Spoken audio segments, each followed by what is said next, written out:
for a story.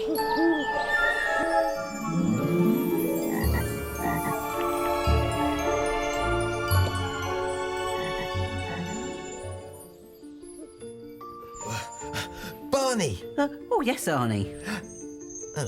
I was going to tell you something, but I can't remember what. Oh, that I'm your best friend? No, that wasn't it. That joke about the centipede again? No.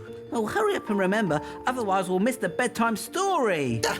That was it. I was going to tell you it's time for a bedtime story. Oh, come on, we don't want to miss it. Come along, everyone. Come on.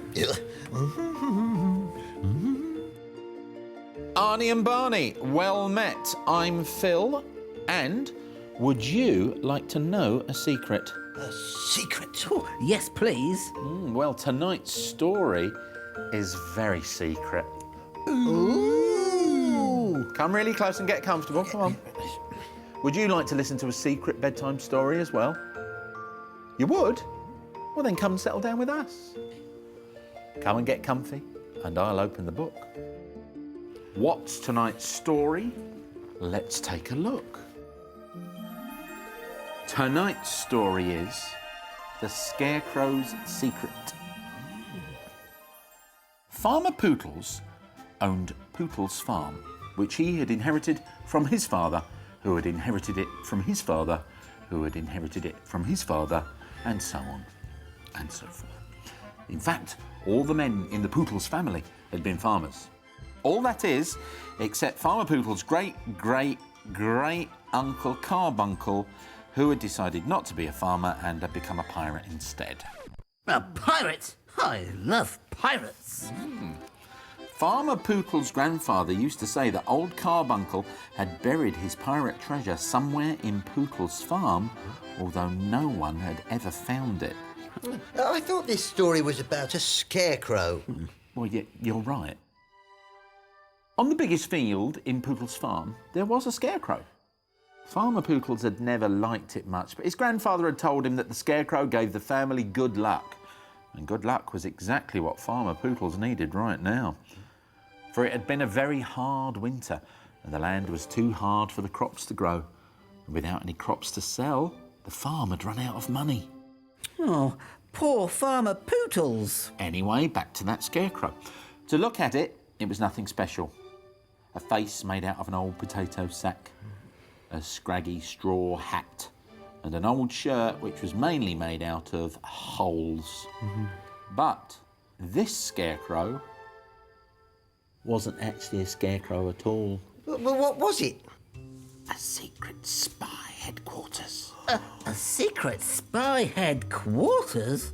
Deep within the field on Pootle's farm was a secret underground spy network, and the spies were worms. Worms?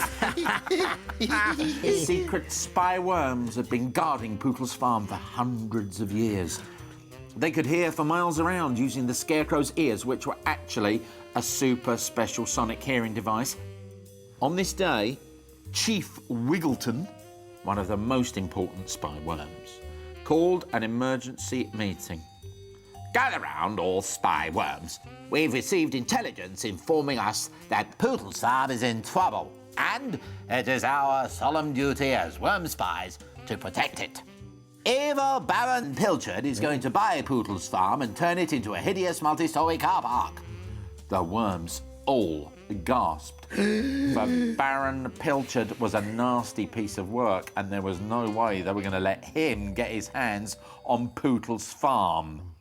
Meanwhile, Farmer Pootles was sat in his kitchen feeling sorry for himself when he heard a low, grumbling noise like thunder. He looked out of the window and couldn't believe his eyes. It was a massive black cloud in the sky, heading towards the scarecrow. As the cloud got closer, Farmer Pootles saw that it wasn't a cloud. It was hundreds and hundreds of black crows. Scarecrows are supposed to keep crows away, not invite them to come and eat what's left of my crops, cried Farmer Pootles. This is the last straw. And with that, he grabbed his axe and ran out into the field. This Scarecrow brought nothing but bad luck, and it was time he chopped it down.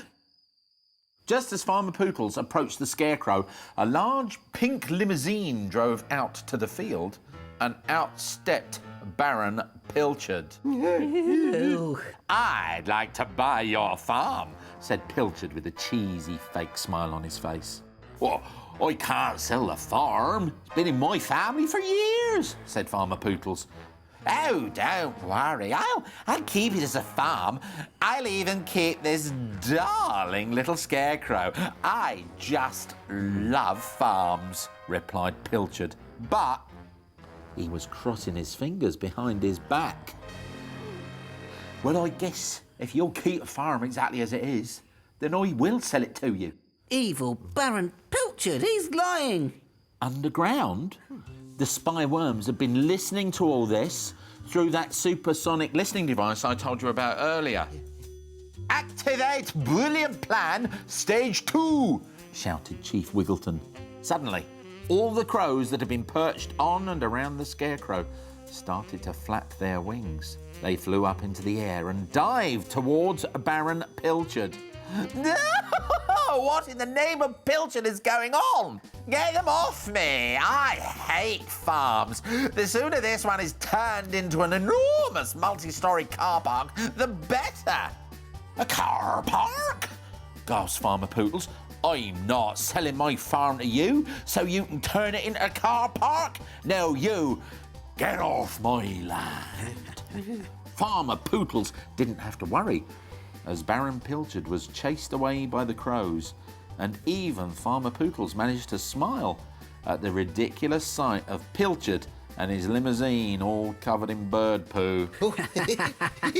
However, Farmer Pootle's smile didn't last long when he remembered he still had no money and would probably have to still sell his farm.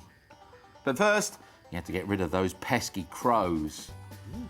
"Shoo, shoo!" said Farmer Pootles as he ran towards the crows, waving his arms around, trying to scare them away. He didn't get too far when, kerthump, he tripped over something hard and thwack!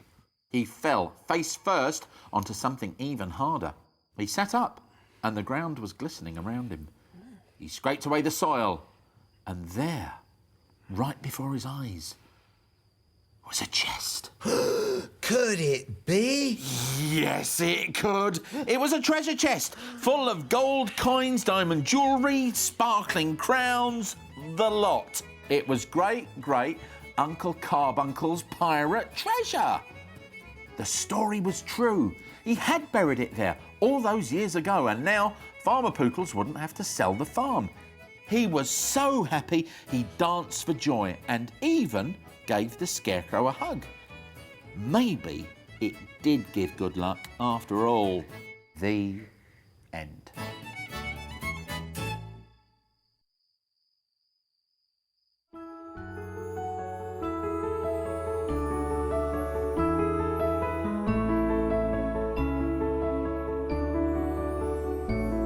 Our story's done, the stars are bright.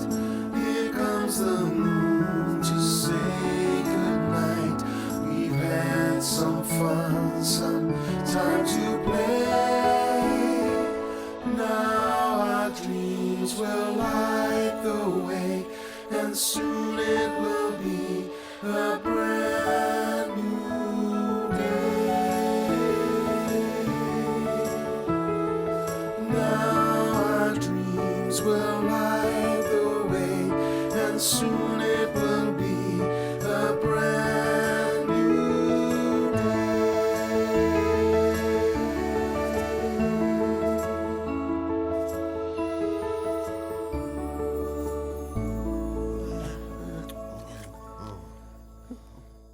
Good night.